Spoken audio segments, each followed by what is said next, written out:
Baiklah pemirsa, Assalamualaikum warahmatullahi wabarakatuh. Kali ini kami berada di SD Negeri Kedung Krisik, Kota Cirebon, yang dipimpin Kepala Sekolah Bapak Endi Supriyanto SPD. Oke, untuk lebih jelasnya mari kita simak perbincangan kami dengan beliau, yaitu tentang MPLS pada PPDB 2024-2025 menuju KBM. Baiklah masa, mari kita simak tayangan video kami berikut ini. Selamat menyaksikan.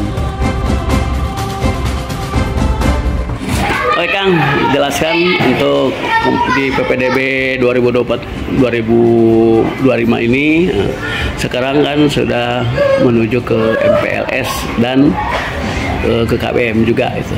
Di ajaran tahun 2024-2025, Akang sebagai kepala sekolah di sini untuk bisa menjelaskan. Baik, terima kasih Pak Oded. PPDB yang dilakukan di SDN Kedung Krisik, kita sesuai dengan ketentuan perwali yang sudah ditetapkan oleh Dinas Pendidikan Kota Cirebon. Kami dalam merekrutmen PPDB memperhatikan satu, faktor usia, yang kedua donasi, dan kami tidak melakukan proses seleksi secara akademik sesuai dengan ketentuan yang berlaku. Dari penerimaan kami alhamdulillah sudah merekrut 4 kelas, yaitu sejumlah 151 siswa. Jadi kita kelompokkan menjadi 4 kelas, 1A, 1B, 1C, dan 1D. Nah, selanjutnya setelah kami menerima sejumlah siswa tersebut, kami lanjutkan dengan kegiatan MPLS, yaitu masa pengenalan lingkungan sekolah. Pada kegiatan MPLS tersebut, kami lakukan durasinya selama 2 minggu untuk kelas 1, dengan tujuan bahwa peralihan dari PAUD atau TK ke SD berjalan dengan mulus. Artinya anak-anak TK atau PAUD ini ketika beralih ke SD itu mereka tidak mengalami kendala paham-paham yang berarti. Sehingga prosesnya yang kami lakukan adalah yang pertama menyambut mereka. Sambutan yang kami lakukan adalah mereka kita datangi. Ketika mereka datang, kita sambut dengan drum band. Kemudian mereka didampingi oleh kelas 6 untuk melakukan jelajah sekolah, mengenalkan lingkungan-lingkungan yang ada di sekolah, mulai dari nanti kelas yang akan mereka tempati sampai dengan sarana umum seperti WC, kemudian perpustakaan, kemudian ruang UKS, kemudian musola. Kita kenalkan semua ruangan, kemudian juga kita lakukan bagaimana memanfaatkan atau menggunakan sarana umum tersebut dengan baik. Jadi kita sampaikan tata tertibnya, mulai ketika anak ada di dalam kelas, ketika dia mau ke WC maka di dulu, kemudian ketika sampai di WC, ketika ada temannya yang ada di dalam tutup dulu atau dan sebagainya. Ketika juga begitu juga demikian halnya dengan pemanfaatan perpustakaan sekolah. Nah, dilanjut dengan kita tampilkan kegiatan eskul di panggung. Setelah anak menjelajah sekolah, anak menyaksikan tampilan-tampilan kakak kelasnya.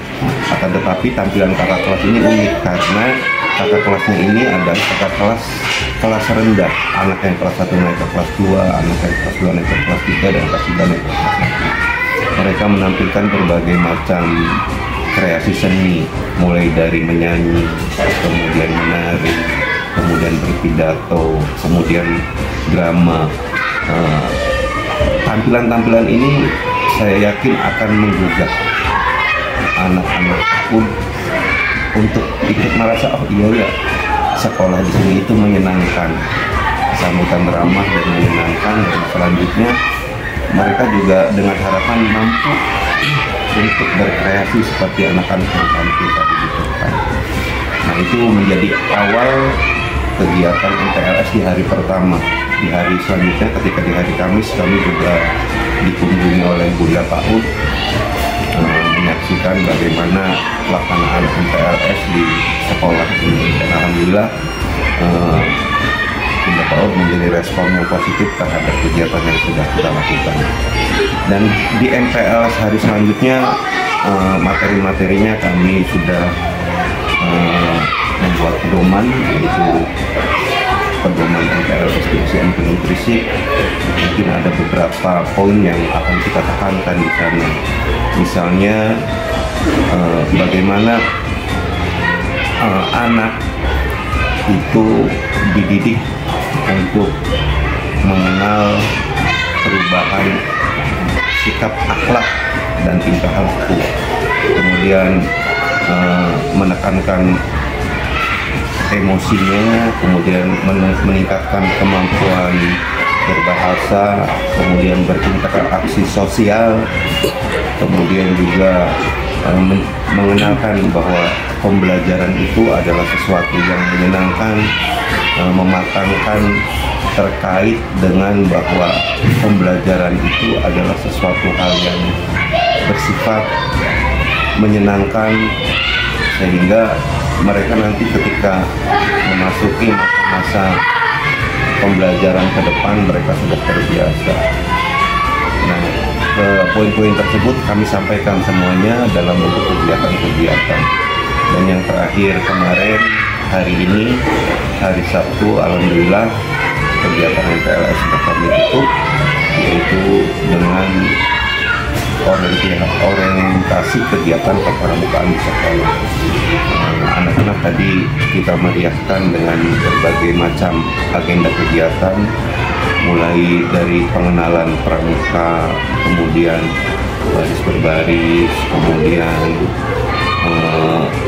kerjasama kelompok, permainan, nyanyi-nyanyi, dan itu semuanya anak-anak tampaknya senang dengan kegiatan hari ini, yaitu kegiatan orientasi pramuka. Mudah-mudahan ketika anak sudah mampu menyesuaikan diri, ketika anak sudah kita kenalkan dengan kesan awal yang ramah dan menyenangkan, mulai pembelajaran Senin besok anak-anak sudah siap untuk belajar mungkin yang sudah terkait dengan pembelajaran, dan kemudian